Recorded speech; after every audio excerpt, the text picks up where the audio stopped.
శ్రీకృష్ణాయ నమః.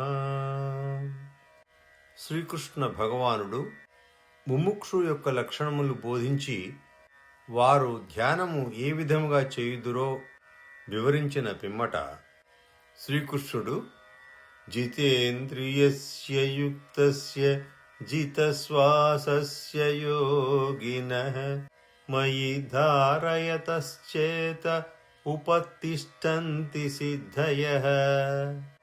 ఓ ఉద్ధవా, జితేంద్రియుడు జితశ్వాసుడు స్థిరచిత్తుడు అగు యోగి నాయందు మనస్సును నిలుపును.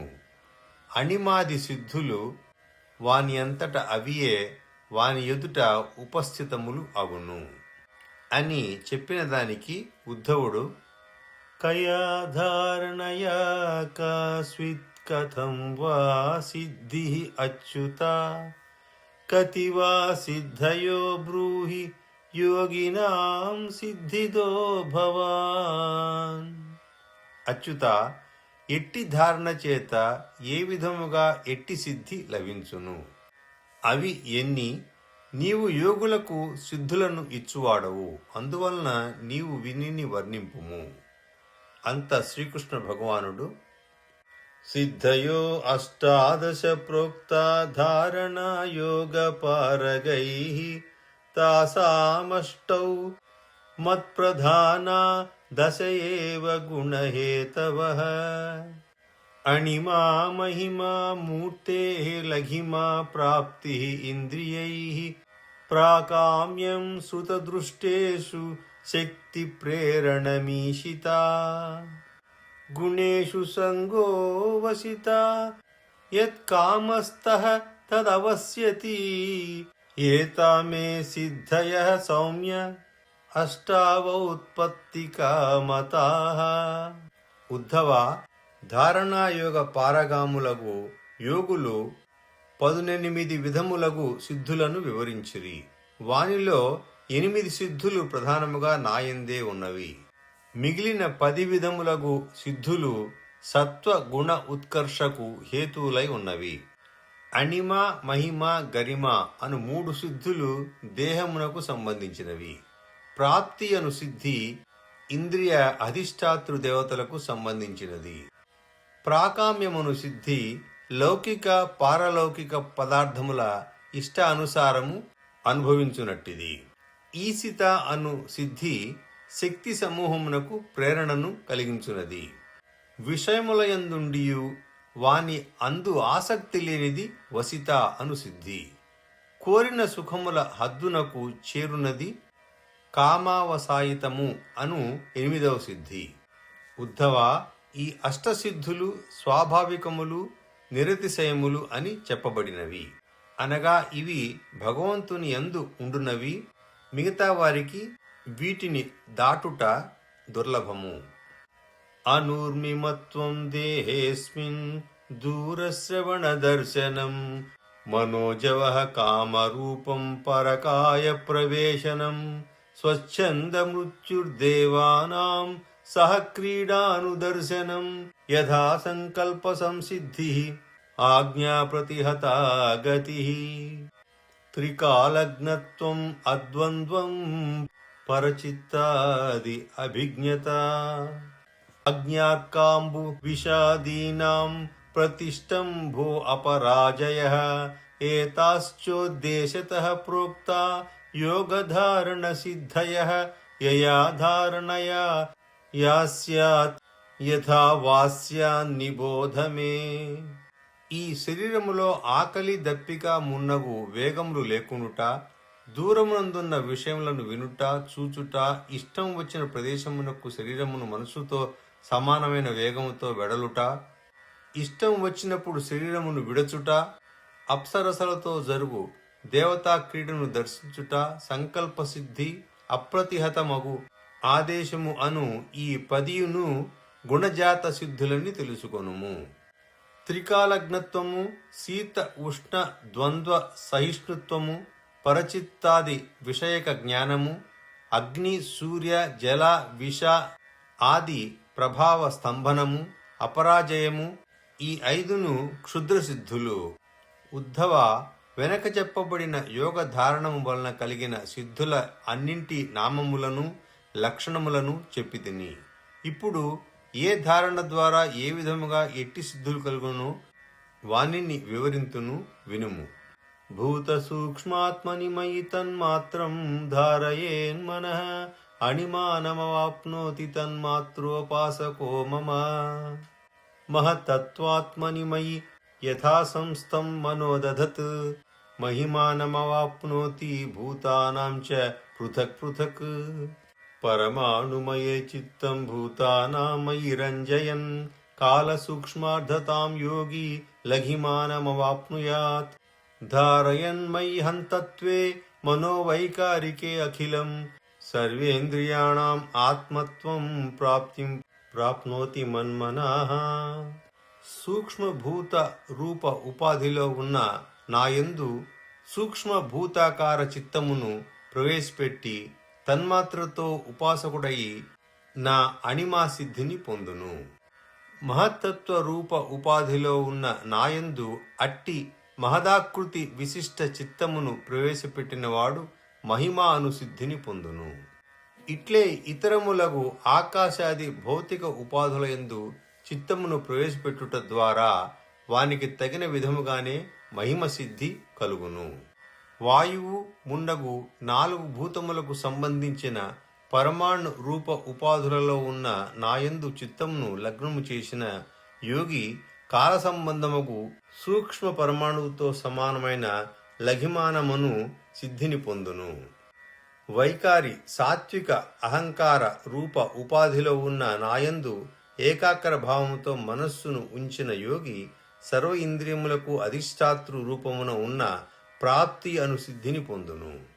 మహతి ఆత్మనీయ సూత్రే ధారయేన్మయి మానసం ప్రాకమ్య పారమేష్ఠ్యం మే విందతే అవ్యక్త జన్మనః.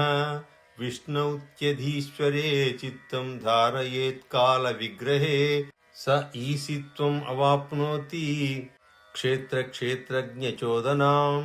నారాయణే తురీయాఖ్యే భగవత్ శబ్ద శబ్దితే మనోమయ్యా దధద్యోగి మద్ధర్మా వసితామియాత్. నిర్గుణే బ్రహ్మణి మయి ధారయన్ విశదం మనః పరమానందమాప్నోతి యత్ర కామో అవసీయతే. క్రియాశక్తి ప్రధానమగు మహత్తత్వ రూప ఉపాధిలో ఉన్న నాయందు మనస్సును అర్పించిన యోగి అవ్యక్త జన్ముడనగు నాకు సంబంధించిన ప్రాకమ్యమును సిద్ధిని పొందును. త్రిగుణ మాయాధీశ్వరుడు అను కాల విగ్రహుడను విష్ణురూపుడను అగు నాపై మనస్సు నుంచిన వాడు జీవులకు తదుపాధులకు ప్రేరణను కలిగించు ఈసిత్వమును సిద్ధిని పొందును. భగవానుడను తురీయాఖ్యుడను నారాయణ స్వరూపుడును అగు నాయందు మనస్సు నుంచిన యోగి మదీయ ధర్మయుక్తుడై వసిత్వము అను సిద్ధిని పొందును. వసిత్వమనగా గుణములయందు ఆసక్తి లేకుండుట. నిర్విశేష బ్రహ్మ స్వరూపుడనగు నాయందు మనస్సును ఉంచిన వాని సర్వకామ్యములు పరిసమాప్తములగును. దానివలన అతడు పరమానందమును పొందును. శ్వేతద్వీపపతౌ చిత్తం శుద్ధే ధర్మమయే మయి ధారయన్ శ్వేతతాం యాతి షడుర్విరహితో నరః. మయ్యాకాశాత్మని ప్రాణే మనసా ఘోషముద్వహన్ తత్ర ఉపలబ్ధా భూతానాం హంసో వాచః శృణోత్యసౌ. చక్షుః త్వష్టరీ సంయోజ్య త్వష్టారమపి చక్షుషి మాం తత్ర మనసా ధ్యాయన్ విశ్వం పశ్యతి దూరతః. మనోమయిషు సంయోజ్య దేహం తదను వాయునా మద్ధారణానుభావేన తత్రాత్మా యత్ర వై మనః. సాత్విక ధర్మానుష్ఠాతను సర్వాత్మకుడను శ్వేతద్వీపపతిని అగు నాయందు మనస్సును లగ్నము చేసిన మానవుడు క్షుధ తృష్ణ ఆది షణ్ముములు లేనివాడై శుద్ధరూపమును పొందును. ఆకాశాత్మక ప్రాణరూప ఉపాధి విశిష్టుడనగు నాయందు మనస్సుతో నాదచింతనము చేయు జీవుడు ఆకాశమునందు అభివ్యక్తము అగు ప్రాణుల శబ్దమును దూరము నుండియే వినును. సూర్యమండలమునందు నేత్రములను నేత్రముల యందు సూర్యుని సంయుక్తము చేసి రెండింటి సంయోగము ద్వారా నన్ను ధ్యానించు యోగి దూరం నుండియే సర్వవస్తువులను దర్శించును. మనోదేహములను ప్రాణవాయువుతో కూడా నాతో కలిపి నన్ను ధ్యానించువాడు మనోజవమును సిద్ధిని పొందును. దీని ప్రభావముచే అతడు తలంచిన ప్రదేశమునకు క్షణములో పోగలడు. యదా మన ఉపాదాయ యద్యద్రూపం బుభూషతి తత్తద్భవే మనోరూపం మద్యోగబలమాశ్రయః పరకాయం విశంసిద్ధ ఆత్మానం తత్ర భావయేత్ పిండం హిత్వా విశ్రేష్ప్రాణో వాయుభూతః షడంఘ్రివత్ పార్ష్ణ్యాపీడ్య గుదం ప్రాణం హృదురః కంఠమూర్ధసు ఆరోప్య బ్రహ్మరంధ్రేణ బ్రహ్మనీత్వోత్సృజేత్తను. మనస్సును ఉపాదాన కారణం చేసి యోగి తాను ఏ దేవతాది రూపముల ధరింపదలుచునో అట్టి రూపములను తన మనస్సునకు అనుకూలముగా నుండునట్లు ధరించును. అచింత్య శక్తియుక్తుడనగు నాయందు మనస్సును లగ్నము చేసిన యోగి ఇట్టి కార్యము చేయ సమర్థుడగును. పరదేహమున ప్రవేశించుటకు అభిలషించు యోగి తాను ఆ శరీరమందే ఉన్నానని భావించును. దానివలన పుష్పము నుండి మరియొక పుష్పము మీదకు వెడలు భ్రమరము వల్లే ప్రాణ ప్రధాన లింగ శరీర ఉపాధియుక్తమగు ఆత్మ బాహ్య వాయు మార్గము ద్వారా పరశరీరములోకి ప్రవేశించును. కాలి మడమచే గుదద్వారమును నిరోధించి ప్రాణ ఉపాధి అగు ఆత్మను క్రమముగా హృదయ వక్షస్థల కంఠ శిరోభాగములకు తీసుకొని వెడలవలెను. అచట నుండి బ్రహ్మరంధ్రము ద్వారా బ్రహ్మవస్తువుతో కలిపి శరీరమును విడవవలెను. విహరిష్యన్ సురా క్రీడే మత్సం సత్వం విభావయేత్ విమానేన ఉపతిష్ఠంతి సత్వవృత్తీః సురస్త్రియః యథా సంకల్పయేత్ బుద్ధ్యా యదా వా మత్పరః పుమాన్ మయి సత్యే మనోయుంజంస్తథా తత్సుపాస్నుతే యో వై మద్భావం ఆపన్నో ఈశితుర్యసితుః పుమాన్ కుతశ్చిన్న విహన్యేత తస్య చ ఆజ్ఞా యథా మమ. యోగి అయిన వాడు దేవ విహార స్థలములలో విహరింపనిచ్చగించువాడైన నా శుద్ధ సత్వమును భావన చేయవలెను. అట్లు చేసిన సత్వగుణాంశ స్వరూపులకు దేవతా స్త్రీలు విమానములపై అధిరోహించి వాని కడకు వెడలుదురు. సత్య సంకల్పమయుడను అగు నాయందు మనస్సు నుంచి నాపై శ్రద్ధ చూపు యోగి పుంగవుడు మనస్సుచే ఏ ఏ విధములగు విషయములను సంకల్పించునో అట్టి విషయమునే పొందును. సర్వ నియంతను సర్వ వశీకర్తను అగు నన్ను ధ్యానించుట ద్వారా యోగి ఈశితత్వ శక్తిని పొందును. వారి ఆజ్ఞ నా ఆజ్ఞ వలె అంతటా అప్రతిహతముగా వ్యాపించును. మద్భక్త్యా శుద్ధ సత్వస్య యోగినః ధారణావిదః తస్య త్రైకాలికీ బుద్ధిర్జన్మ మృత్యూపబృంహిత అజ్ఞాదిభిః న హన్యేత మునే యోగమయం వపుః మద్యోగశ్రాంతచిత్తస్య యాదసాముదకం యథా మద్విభూతిః అభిజ్ఞాయన్ శ్రీవత్శాస్త్ర విభూషితాః ధ్వజాతపత్రవ్యజనైః స భవేత్ అపరాజితః. యోగి నాయందు మనస్సు నుంచి నా భక్తి ప్రభావముచే శుద్ధుడగును. వాని బుద్ధి జనన మరణాది విషయములను కూడా తెలుసుకొనగలదు. అంతేకాక భూత భవిష్యత్ వర్తమాన విషయములన్నీయూ వానికి తెలియను. ఏ విధముగా జలము ద్వారా జలములో ఉండు ప్రాణులు నాశనము చెందవో అట్లే భక్తి యోగ సంపన్నుడు శాంతచిత్తుడు అగు ముని యొక్క యోగ పరిపక్వమైన శరీరము అజ్ఞాదులచే నాశనము చెందదు.